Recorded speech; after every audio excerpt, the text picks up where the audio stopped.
100% চাপ হবে। সো আমাদের এখন আসলে সবাই মিলে এই ব্যাপারটাকে টেক কেয়ার করা উচিত প্রপারলি এবং এখনই অ্যাকশন নিতে হবে। কিভাবে করলে আমাদের আসলে নেক্সট প্রজন্ম এটা এটাতে আসবে এবং এই পথটাকে আরো স্মুথ করতে হবে। অ্যান্ড সাকিব ভাই ইজ এ জেম। সো উনার থ্রুতে আসলে অ্যাট্রাক্ট হইতেছে লাইক মানে আমিও যখন দেখছি ভাইয়াকে বা সাকিব খানকে সো ওনার অ্যাক্টিং দেখে ইনফ্লুয়েন্স হয়েছে যে না I also want to act you know so এটা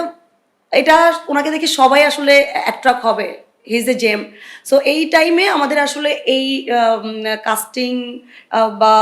কিভাবে আমাদের নেক্সট প্রজন্ম এই জোনে ঢুকবে এটার একটা প্রসেস স্টার্ট করে ফেলা টেক কেয়ার করা নারিশমেন্ট করা দেন আই থিঙ্ক এভাবেই হবে এবং আই থিঙ্ক স্টার্ট হয়েছেও হচ্ছে মানুষজন ইনফ্লুয়েন্স হচ্ছে এবং মেস থেকে বেরোয় আসছে যে না চলো আমরা অ্যাক্টিং করি it's a profession too and a very hard profession though but আসা উচিত আসবে আই থিঙ্ক আমাদের সবাইকে লাগবে এবং